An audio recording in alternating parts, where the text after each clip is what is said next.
small a gesture it is to just say that you're gay, like how crazy that is still. Even in 2016, how we'll sit backstage and read letters from people who are just like, just hearing you in a public forum say that you're gay has given me the strength to tell my parents or to tell my best friend, or, you know, and I think sometimes people think because on the larger stage marriage equality happened, or, you know, Ellen DeGeneres has a talk show, people just immediately think, oh, everything's cool, but there are still people every day looking for examples and are struggling for ways to sort of, I guess, manifest their own futures. And Tegan and I are just one example of like how it can look to be gay and to be positive and to be leading a successful life.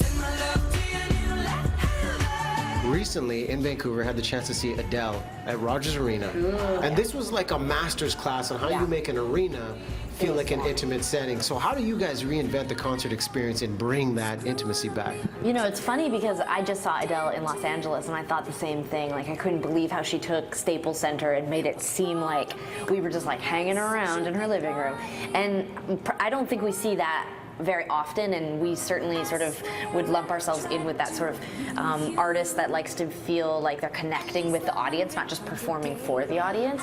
And I mean, honestly, the evolution of our show, you know, whether it's lights or music or the size of venue, I mean, we try to make it as, you know, exciting and fun and unlike anything people have seen in the past with our band before, and we sort of link that all together by telling stories.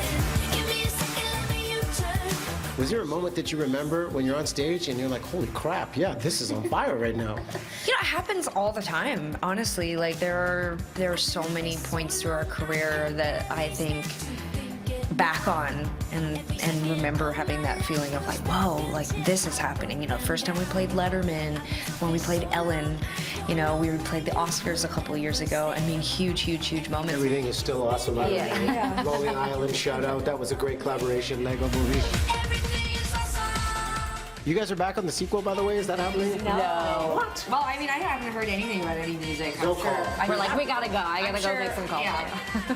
like all of those moments are surreal. I mean, honestly, we're very humbled that things keep coming our way, but we have those moments all the time. But it's not just the big stuff. I mean, the truth is that just to be able to put out a new record, like when we put out Love You to Death, you know, the response was so positive from the media. It was so like positive how it was being reviewed. The fans love it. We get up on stage, people are singing along. In this day and age, you just have no idea how you're going to be received. It doesn't matter that we have a huge fan base or that people really respect us or that we've become a big international brand. You still run the risk of people being like, not feeling it. And we're really lucky. People seem to be consistently feeling us, and that feels really nice. So I think we have that moment all the time. I mean, we're on tour for 3 months in America. I mean, we have the best job. It's like kind of incredible that we can reach that many people.